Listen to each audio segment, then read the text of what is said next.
We spent a good 40 minutes on that one. Listen, man, it's going to be, all I know is New York is going to be on fire. Okay, when you talk about the Knicks, okay, and the Jets getting Aaron Rodgers, New York media is going to hit different. Yeah, Okay, and it's that's gonna a hit good different. thing I could say. But let's talk about this next topic here because Trey Lance, right? We talk about quarterback moves. There's another quarterback potentially on the move, and his name is Trey Lance. Which team should mostly be interested in trading for Trey Lance? And Dujunea, if you want to start us off, by all means. Well, I was looking at the Texans, Tampa Bay. You got the Texans got Davis Mills and Case Keenum. You got Tampa Bay. They got Baker, the touchdown or not touchdown maker, and Kyle Trask. I don't believe in Kyle. I thought that was a bad pick anyway. And you got the Rams who only have one quarterback, and his name is Matthews. They have no backups. There's no other quarterback on the list. You don't have to give up a whole lot to get Trey Lance, I don't believe, because he's coming off an injury. And what we've seen hasn't been that good. So you probably give up a 5th or 6th round pick and get a guy that has potential, we think has potential. And those three teams, especially the Texans, I don't think Davis Mills is a guy that you're going to be winning playoffs games with. So, outside of that, no one else should be trading for Trey Lance. Everybody else pretty much either has a quarterback on their roster they spent a 1st-round pick on or better, or more, and hasn't had the time to even prove whether they're the quarterback or not, or they have their quarterback in place. Those are the only 3 teams that have an issue. And to add to Matthew's problem, the elbow there, they definitely need to have a solid backup with what they have on the roster. If you don't have a solid backup in this league, it's pretty much over for you. There's only like 5 good backups in this league right now. So I don't see, and it's a young guy that, like I said, ceiling we think is high. So, you could probably get him on the discount. Maybe you might have to give up a player, but those 3 teams right there are the ones that I think are in need of a quarterback. Zach, real quickly, I got one team. I mean, I got a couple, but there's one that I think makes the most sense than others, and I'm gonna just go all in with this one. I think the Minnesota Vikings should make this deal for Trey Lance. And you look at Kirk Cousins, this is more than likely going to be his last year, on the team as his contract expires after this year. And I'm pretty sure the Vikings are going to be happy to move off of that contract. And you had basically a game manager, which I deem Kirk Cousins to be, making top level quarterback money. And I mean, I think this makes sense. Like, go after Trey Lance. You ain't going to have to spend a lot to get him. At worst, can he be a game manager? Like, I think Trey Lance is a mystery guy. I don't know what to expect. And when Zach brought this topic to me at first, I was like, can I really talk about Trey Lance? And then I thought about everything. I'm just like, it's hard because there's not a lot of film. There's not a lot of expectation. So I think for me, at worst, you send a mid-level pick to get a game manager when you had a game manager making top dollar. Now you kind of reset the market as far as the quarterback is concerned, and a quarterback on his rookie deal. You could take advantage of that and move on with him. But also, I think for me, I got a hot take. I think Kirk Cousins, at first I was saying to myself, he could sit behind Kirk Cousins for a year and then usher him in. But it could be a deal where Kirk Cousins is actually going to San Fran, who needs a quarterback this year. Because think about it, Kyle Shanahan has this fascination with Kirk Cousins for whatever reason. That's the guy. That's his guy. And they, quarterback coach, they in Washington. So there's the connection there. So, that's a guy who can operate his system. And basically, it works for both sides because if you think about it, Brock Purdy, you don't have to rush him in this year. He can actually have like a red shirt year in the NFL to get healthy. Kirk Cousins will be signed under contract for 1 more year. So you could probably do something. Listen, if you got to the NFC Championship game with your 3rd-string quarterback in Brock Purdy, if you got to a Super Bowl with Jimmy Garoppolo, Kirk Cousins is the same thing to me, to be honest with you. I think Jimmy Garoppolo capture upside as far as the throws he can make. Kirk Cousins could actually throw a little bit better than Jimmy Garoppolo. It's not by much. So he gives you that type of minor pinch upside there. Why not go all in? I think that trade on both parties makes sense. I'm going Vikings. Yeah, guys. So when I was trying to answer this question, like there wasn't really one team in particular that like really stood out to me that like made me feel excited about, okay, I could definitely see Trey Lance going here, which made me think about like, guys, the 49ers, like not that long ago, 2 years ago, they gave up, Will was just talking about how crazy it was. The Jets, they gave up possibly a first-round pick to go get Aaron Rodgers. The 49ers gave up not one, not two, but 3 first-round picks to trade up for this guy when they had Jimmy G, who took them to the Super Bowl. And I don't care if Trey Lance is being traded or not. The fact that this report was leaked to Ian Rappaport, like that is a major problem, and it should be a major panic if you're the San Francisco 49ers, considering the amount you gave up to get this guy, and we haven't even seen him that much, and you're already done with him. Like if I were to predict right now, I think Sam Darnold is going to be the 49ers quarterback week 1 of next year. You see him sitting courtside with Christian McCaffrey at the Warriors playoff game the other day. And I know those two guys were in Carolina together as teammates, but I think that's a big deal. I see Brock Purdy throwing out the first pitch at the San Francisco Giants game the other day, and he's getting a standing ovation. But meanwhile, the guy that you gave up 3 first-round picks for is on the trade block, and he's just nowhere to be seen. And I do think it's interesting. Like, I love Kyle Shanahan as a head coach. I don't think there is a better offensive mind in the league than him. But I will say, I think a clear weakness of his is he doesn't really know like what kind of quarterback he wants or like what his prototypical quarterback is, considering all the success he had was with Kirk Cousins in Washington, or with a guy like Matt Ryan in Atlanta, or with Brock Purdy last year in San Francisco, or with Jimmy G, guys that could just sit in the pocket and make plays that aren't really that athletic. But meanwhile, he's out here trading 3 first-round picks for a project quarterback with high upside, and then immediately 2 years after, he's done with them. So I think the 49ers are in a very interesting spot, considering they were 1 win away from the Super Bowl last year. They even have a little bit of an excuse to say, okay, at least our starting QB, he got knocked out of that NFC Championship game with an elbow injury. We probably weren't going to win anyway, but they have an excuse for it now. Like, this team has to get over the hump eventually. They've been knocking at the door so many times, and it's wild that it's the offensive genius, it's the quarterback that he's missing. And I think he's in a little bit of an identity crisis. Like, he doesn't really know what his prototypical quarterback is. And instead of trying to figure out like where Trey Lance is going to go, that was really my main thought. Like, shouldn't we be talking about this more? The fact that just 2 years ago, the Niners basically mortgaged their whole future to get this guy, and now they're just done with him, that they'll take a 3rd-round pick for him? Like, wow, what a downfall. I want to respond to that because nothing that you said was wrong. I do think Kyle Shanahan is going through an identity crisis, something that high schoolers go through when they go to high school for the first time. Oh, I should wear the Jordans, right? That sneakers played out, right? I should wear the jeans, right? The G-Star jeans, not the Levi's anymore. We all go through a crisis in our life, right? When trying to find who we are. And I think Kyle Shanahan, from a quarterback standpoint, I agree, is trying to find what type of prototype that he wants to usher in. Is it the new era of the NFL, which is the mobile quarterbacks, or is it the traditional pocket passes? And I think that's something that's a very good point. But also, I am of the mindset of what's done is done. Ain't no going back. Because I've been on the record plenty of times, right? I already said my piece on this topic when they made that move to trade up to get Trey Lance. I said that was horrible. And Zach, I'm not sure where you stood. I'm not going to misquote you here. You can correct me if I'm wrong. But I think you actually was in favor of that move to get Trey Lance. So, you see how things change, right, over time, a couple years, right? But I never was for that move at all, because you had a guy who got you to a Super Bowl, and he wasn't even the biggest reason why you lost. He gave your defense a 10-point lead, okay?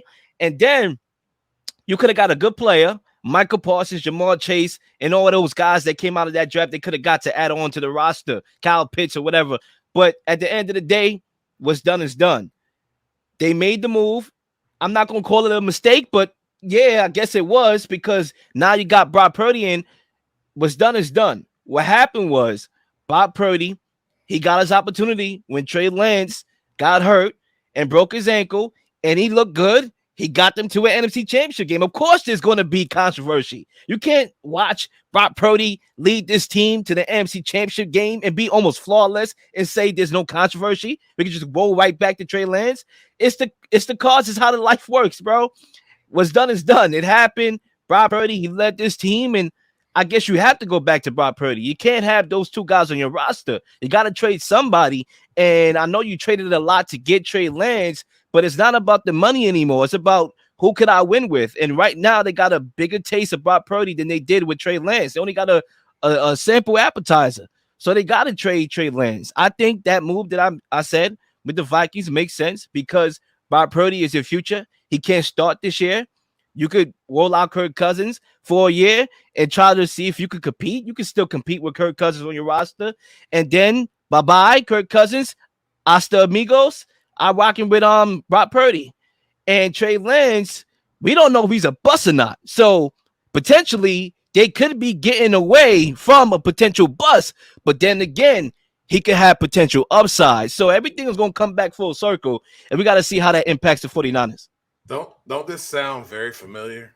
It sounds very familiar, doesn't it? We had a Shanahan group in Washington that chose two quarterbacks, Robert Griffin III and the great stat machine Kirk Cousins.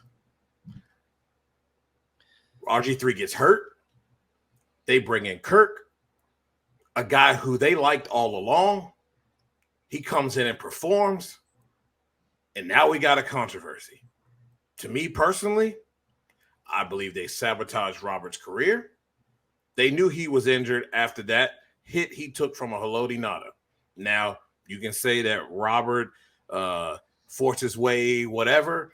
They knew he was hurt, and they let him go out there and have what happened to him in that playoff game. Then we fast forward a year. Robert says he wants to come back. Well, they put Robert out there, and in the preseason, he's getting hammered, right?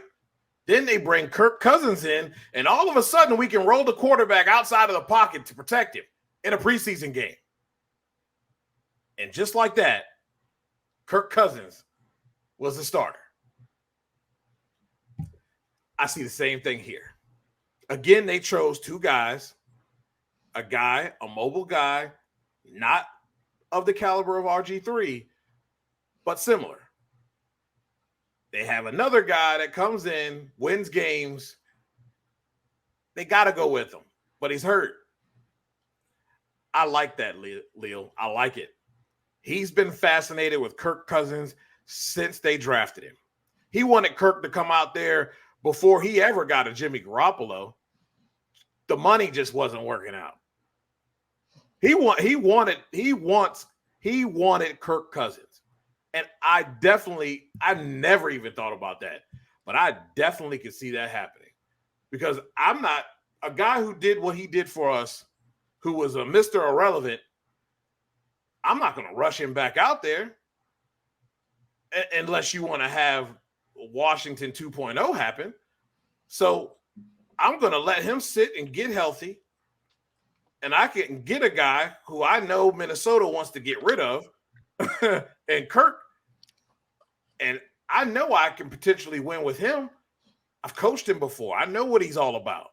I know what he can and can't do. And when I was with him, I maximized his talent. Makes a lot of sense to me. I mean, the guy ain't going to win you no playoff games, but you still be relevant. You'll still be in the playoffs. But he ain't going to win you no playoff game. That's for sure. But I do like that move. I think he can win a playoff game because he won before. Like, don't get me wrong, he's not a guy that's going to go in prime time and win those quarterback battles, but depending on the matchup, because the team that he beat in the playoffs, the Saints, they were a choke artist of a team.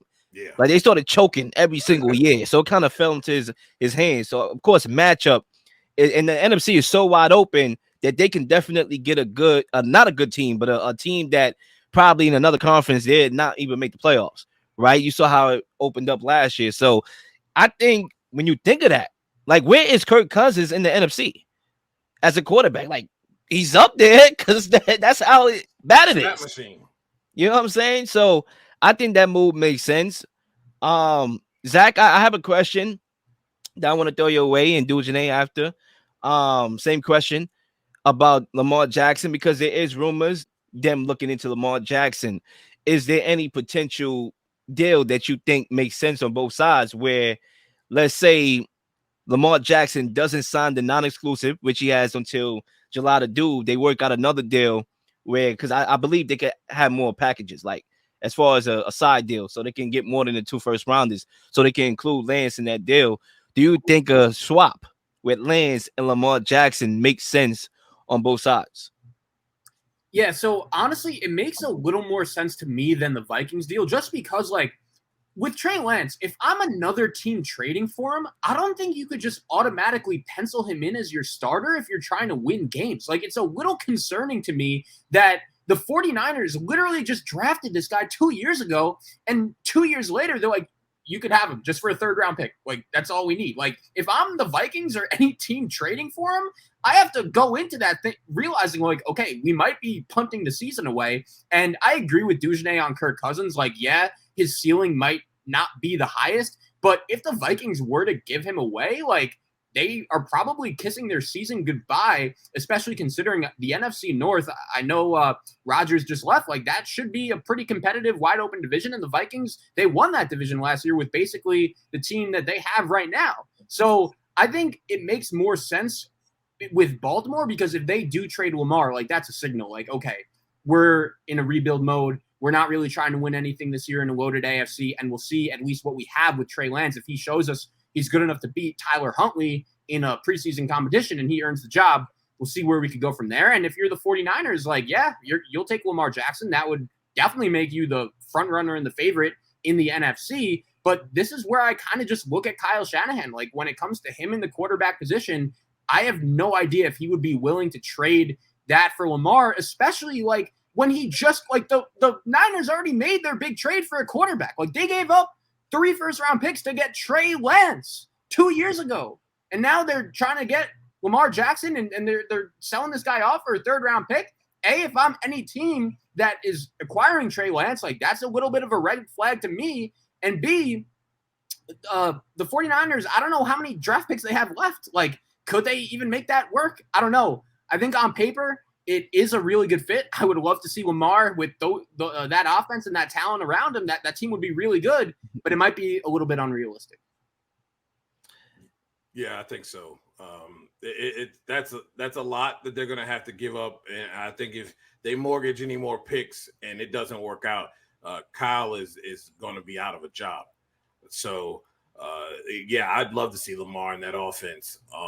But yeah, I mean, if you're a team, again, I agree with Zach. If you're a team that is acquiring Trey Lance and they're just shipping him off for a third round pick or some low round pick, I mean, you kind of have to proceed with caution. I mean, you really don't know what you're getting. And like you said, Leel, this dude could be a bust. We don't know. We don't know what he is. And you know, and again, Zach said it too. You would be mortgaging off your season if you're going to make a swap like that, not knowing what this guy brings and he's coming off of an injury. That's risky. Very. I think the most lucrative part about Trey Lance at this point, knowing what we know or don't know about him, is his contract. And I think the only scenario I see where this trade actually makes sense is if the Ravens are like, listen, I'm just trying to go cheap with the quarterback here, right? Because Lamar Jackson, the Ravens are not going to give him the contract that he wants. First of all, it's unrealistic. So I think even if the 49ers trade for him, they may get him at a cheaper price than what he was asking for. Now, you could say, Leel, then what sense did that make? He didn't end up getting the contract that he wanted. He could have just stayed in Baltimore. Listen, you know how negotiations are. Sometimes things become spiteful. Oh, word? You want to give me what you want? I take less over here. Trade me, right? We know that can happen. So I think from the Ravens' perspective, you kind of get to go back to the quarterback on a rookie deal. You could extend it because they've been extending Lamar Jackson's rookie deal. They picked up the 5th-year option last year. Then they gave him the non-exclusive that he has yet to sign. Get him as cheap as possible until they find a long-term deal.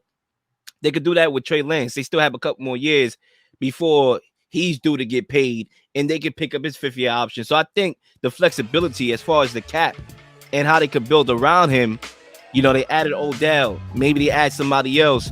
That's the most lucrative part, but I don't think that trade is realistic. I like my Kirk Cousins trade the most.